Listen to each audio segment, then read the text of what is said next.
O no mga reactors na mga takot, huwag ganon Kalingap Rob said. Yan po ang ating topic sa araw na ito. Bago po tayo magpatuloy, kumusta po, sana nasa maayos po tayong kalagayan ngayon. At malayo sa anumang mabibigat na karamdaman. Mega love shoutout po sa inyong lahat. Maraming salamat po sa patuloy nyo na pagtangkilik sa aking munting channel, sa walang sawa nyong pagsuporta kila Kuya Val Santos Matubang, Kalingap Rob, kay Ate Edna Vlogs at sa lahat ng mga Kalingap partners. Yun na nga, Kalingap Rob nagsalita sa interview ni Bobby TV 143 na dapat daw yung mga katulad nating mga reactors ay huwag mamersonal. Kung saan daw po yung pinaka-point sa ating reactionan ay doon lang tayo mag-focus. Huwag na daw tayong magdamay ng mga pangalan at huwag nang halongkatin ang buhay ng may buhay. At huwag daw maging matapang at huwag mag-mention ng mga pangalan.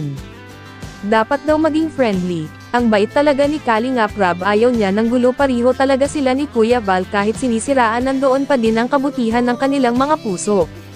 Kaso hindi talaga din natin maiwasan na mainis sa mga bashers, lalo kung tungkol na kay Rina. Sa sarili kong opinion lang din naman ay di naman po ako nami-mercenal ng tao, ang ayaw ko lang talaga ay yung may marinig ako tungkol kay Rina, yung i-bash ang ating mahal na Rina. Yung sasabihan ng kung ano-ano, napaka-inosente ng bata at tahimik lang tapos sasabihan ng hindi maganda. Yun lang, doon lang talaga ako concerned, hindi naman ako nang aaway, kahit pa nga masakit sa kalooban ko ang mga napapanood ko minsan sa ibang channel na mga paninira nila para kay Rina. Pikit mata na lang ako, sabay sambit na darating din ang araw at ihahayag ang lahat. Okay ba yun guys? Kayo anong masasabi nyo po? Please comment below na lang po. Muli maraming salamat po, good day and God bless everyone. Sa mga reactor po ay yun, nagkaisa lang po tayo, ano? Kung ano man, kung nagkaroon man ng kumbaga na content man, wag natin masyadong dibdibin. Yun. Kasi masyadong dibdibin. Kasi kadalasan ng iba dyan is for content, di ba? Siyempre, reactor. Oo.